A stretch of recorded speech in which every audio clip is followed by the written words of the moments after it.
Muito bem, turma. Conforme vocês já sabem, né, na nossa gramática, nós estamos trabalhando substantivos ainda. Já foi falado que substantivo é um conteúdo bastante amplo, né?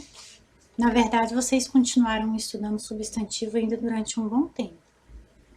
Nós teremos esses agora, do masculino e feminino, e nós teremos mais alguns. E o ano que vem de novo, depois de novo, porque realmente são coisas assim bastante... que tem muito, né, para ser estudado. Então não é uma coisa assim que acaba rápido, não. Em relação aos substantivos, existem alguns substantivos que são fáceis, né, de nós nos lembrarmos e que são também considerados assim, vamos dizer assim, muito comuns quando nós falamos, né? E muitas vezes nós falamos assim até sem perceber, e às vezes quando se trata de ter algo diferente pode ser que surja dúvida. Então, os substantivos, quando se refere a gênero masculino e feminino, também tem as suas particularidades. Por exemplo, tem alguns que são simples, vamos dizer assim, quando nós falamos assim, pai, mãe, vaca, boi, né? Nós falamos homem, mulher, genro, nora. Então, vocês podem observar que eles não terminam, eles não são parecidos, eles são diferentes. E porque muitas vezes na nossa cabeça fica assim, que o que muda é só a última palavra, né? As últimas letras. Por exemplo, o aluno, a aluna, né? Ou, por exemplo, vamos pensar assim, o poeta, a poetisa. O início e o meio dele é parecido, mas nem sempre. Como no caso de pai, mãe, boi, vaca, genro, nora, né? Então são um pouco diferentes. Mas se tratando de falar de substantivos, nós temos ainda os substantivos comuns de dois gêneros, que são quais? São aqueles que têm uma só forma de indicar os dois gêneros, ou seja, são masculino e feminino. São palavras que auxiliares que indicam se se trata de masculino ou feminino, normalmente muda-se apenas o artigo. O artigo vocês devem estar lembrando, né? Artigo definido. O, a, o, as, os. Indefinido. Uma, uns, umas. Então, por exemplo, quando nós falamos o agente, existe agente de saúde, existe agente policial, né? Existem alguns tipos de agente. Então, nós vemos assim, vocês observaram, por exemplo, assim, assim, chegou um agente de saúde aqui na minha casa, né? Só um exemplo. Dificilmente vocês vão ter certeza, a menos que vocês estejam esperando aquela pessoa, que aquele agente seja o agente de vocês, mas se disser só assim, chegou um agente de saúde, que ele é indefinido. Então, vocês podem pensar que aquele agente de saúde pode ser um homem ou pode ser uma mulher, porque o artigo é indefinido. Mas se disser o agente de saúde está aqui em casa, vocês já vão pensar que é um homem. Se disser a agente de saúde está aqui em casa, vocês já vão pensar numa mulher. Por quê? Porque mudou o artigo, tá? Então, quando se trata de substantivos comuns de dois gêneros, normalmente conserva-se o substantivo, mas no caso, o artigo definido, ele muda, né?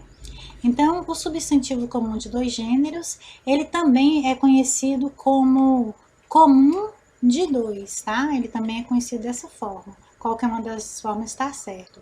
Então, é um tipo de substantivo uniforme, ou seja, igual. Então, lembre-se disso. Então substantivo comum de dois gêneros é uniforme, quer dizer que é igual. Por exemplo, quando fala assim, venham para a escola de uniforme, quer dizer que é para vocês virem igual, né? Ou bata a mistura do bolo até ela ficar uniforme, até ela ficar igual, tá certo? Ou seja, que representa somente um termo, ou seja, um nome, uma forma de falar para ambos os gêneros, que são masculino e feminino. Nesse caso, o que diferencia um do outro é o artigo, conforme eu terminei de falar. Eu falei? O artigo definido, né? Que acompanha o substantivo. Então, quando nós falamos assim, tal lugar assim tá cheio de artista. Alguns vão pensar muitas artistas femininas, alguns vão pensar mulheres, alguns vão pensar artistas homens e alguns, né? Por quê? Porque quando só fala assim, artista pode ser, se disser só artista, pode ser homem ou pode ser mulher. Fulano é um artista, é um homem. Fulana é uma artista, é uma mulher. Então o que mudou foi o substantivo, o artigo, mas o substantivo manteve a mesma forma. Quando nós lemos aqui esse trechinho aqui, por sua vez, o juiz deve decidir num prazo de 48 horas sobre o deferimento do pedido. Deverá notificar as partes para comparecerem à audiência, na qual serão ouvidas as partes de suas eventuais testemunhas. E o juiz decidirá o feito. A vítima também deve estar apresentada por advogado nos atos.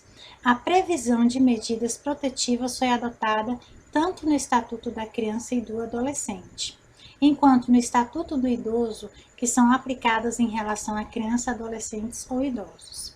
Observem que nós temos aqui algumas palavras em negrito. Nós temos juiz, testemunhas, vítima, advogado e criança. O que nós temos de diferente aqui? Substantivos sobrecomum de dois. Lembrando que nós terminamos de falar sobre substantivo comum de dois gêneros. Agora é sobrecomum. O sobrecomum, ele relaciona-se com pessoas como, por exemplo, eu peguei um exemplo aqui, anjo. Eu falo assim, Maria é um anjo. Olha só, Maria é uma mulher e ela é um anjo. Mas também eu posso dizer, aqui está a Mariana. Mariana é um anjo de pessoa. Mas também eu posso dizer, Ricardo é um anjo que apareceu na minha vida. Então, observem que sobrecomum vai dependendo do contexto, né? Então, tanto faz ser do sexo masculino ou do sexo feminino, não vai interferir na mudança das letras da palavra, forma de se falar, assim como também não vai haver interferência no artigo. Apesar que eu já ouvi gente falando assim, fulana é uma anja, mas isso não existe uma anja, não existe anja. Anjo não tem sexo. Então, Mariana é um anjo de pessoa. Ricardo também pode ser um anjo, tá certo?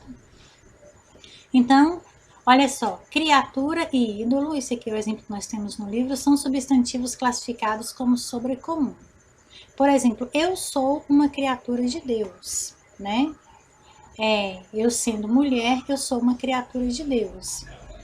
Uma pessoa e um homem também pode ser uma criatura de Deus. Então, mulher ou homem é uma criatura, não vai mudar o artigo, não vai mudar, vai continuar sendo criatura tanto para masculino quanto para feminino. Então, os substantivos sobrecomuns têm um gênero fixo, mas indicam tanto o sexo masculino como feminino.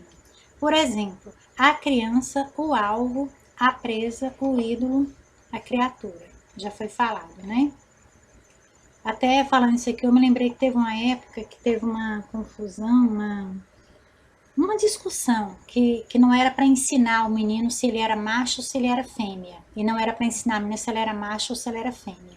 Aí não era mais para dizer assim, que nasce um neném, é para dizer assim, é menino, ou é menina, ou é homem, ou é mulher, para dizer só que é criança. E a criança, quando crescesse, queria definir se ela queria ser macho ou fêmea. Me parece que isso não foi para frente, né? E aqui é só lembrando, fala assim, na escola eu vi uma criança brincando, né? Ou desaparece uma criança, fala, eu vi uma criança com essas características, mas pode ser que a criança seja um menino ou pode ser que a criança seja uma menina, né? Então, quando se fala criança, não está identificando o sexo, só está lembrando que é uma pessoa pequena. A mesma coisa nós temos aqui ídolo. Por exemplo, vamos supor, vamos usar o nome de uma artista aí, a fulana é meu ídolo, né? O ídolo pode ser um jogador de futebol, assim como pode ser uma jogadora, uma cantora, pode ser, né? Então não vai mudar a forma de se falar. Então, continuando aqui, né, conforme nós estávamos falando, quem? Nós temos isso aqui no livro, né? Exemplo. Minha mãe. Ela é meu ídolo. Passou por muitas dificuldades para criar a mim e meus irmãos. Imagine, minha mãe. Quem é seu ídolo? Minha mãe. Então, meu ídolo não precisa ser do sexo masculino. Também pode ser uma pessoa do sexo feminino, né? Então, é o que foi falado, substantivos sobrecomuns. Mas também existe a forma dos animais, que tem alguns casos que eles não se encaixam para pessoas, né? E sim para animais. Por exemplo, tem alguns que são muito fáceis. O gato, a gata. O pato, a pata, né? Então, é bem fácil. E já tem aqueles que já são muito diferentes, que eles já não seguem assim o mesmo padrão. Por exemplo, o cavalo, a égua. Aqui em Goiás, nós falamos o cachorro, a cachorra, né? Eu não vejo ninguém falando ali tem uma cadela. Da mesma forma, assim, tudo vai depender também da região. Igual, por exemplo, aqui nós não ouvimos falar assim, eu comprei um cão, eu levei meu cão para passear. Nós vemos isso nos livros, né? Mas, por enquanto, até hoje eu não encontrei ninguém que falasse assim, ah, o meu cãozinho tá doente, né? Geralmente fala assim, o meu cachorro. Ah, na casa de fulano tem um tanto de cachorro, não é assim? Mas alguns lugares, né, dependendo da região aqui do Brasil, tem gente que fala cão e cadela. Se bem que popularmente nós podemos ver uma cadela, né, vamos dizer assim, nós falamos cachorro. É muito difícil a gente se dirigir cachorra, né? Mas, assim, é porque dificilmente nós vamos parar para prestar atenção se aquele animal é macho ou fêmea. Substantivo epiceno é relacionado com animais e é utilizado para os termos macho e fêmea, para identificar, esse aqui é fácil, substantivo epiceno, lembrando que ele é diferente. Eu tive uma dificuldade quando foi para eu aprender isso aqui, até que eu coloquei na minha cabeça que epiceno é diferente, porque os outros dois é comum de dois e sobrecomum. Epiceno, já observo que é uma coisa assim, que já é um nome diferente. Então, ele é relacionado a animais. Quando você tá passando na rua lá, que você vê uma cobra, você sabe se aquela cobra é macho ou fêmea? Não tem como, né? Ah, eu vi uma cobra, mesmo que a cobra seja macho. Aparentemente a gente pensa que a cobra, eu vi uma cobra, às vezes pensa assim, é fêmea, né? Por causa do artigo, mas isso não tem nada a ver. Da mesma da mesma forma como nós vimos no jacaré. Então, aqui no nosso livro nós temos alguns, vamos ver se nós temos aqui alguns exemplos de animais. Ah, por exemplo, formiga. Quando vocês olham e falam assim, essa formiga é macho, essa formiga é fêmea? Não, né? Da mesma forma, o mosquito da dengue. Aí tem gente que fala assim, ah, mas o mosquito da dengue não transmite a doença. O mosquito macho não transmite a doença. Quem transmite a doença é a fêmea. Mas quem que vai ficar sujeito lá? Ah, eu tenho certeza que esse mosquito é o macho, eu tenho certeza que esse mosquito é a fêmea, né? Então, nós não vamos falar a mosquita, nós falamos o mosquito, tá certo? Então, sempre que vocês se lembrarem, for caso de epiceno, é relacionado a animal. E dos animais costuma ser fácil, igual, por exemplo, assim, a baleia. Mas não quer dizer que aquela baleia seja fêmea. Vamos supor, a girafa, o peixe, né? A gente que gosta de pescar, eu peguei um monte de peixe. Mas nós não sabemos se aqueles peixes são machos ou são fêmeas. Sabe assim, por exemplo, a hora que abre o peixe que tá cheio de ovinho, sabe que era fêmea, né? Mas assim, então, nesse sentido aqui, eu acredito que tenha ficado claro, né? Aí agora nós vamos para nossas atividades.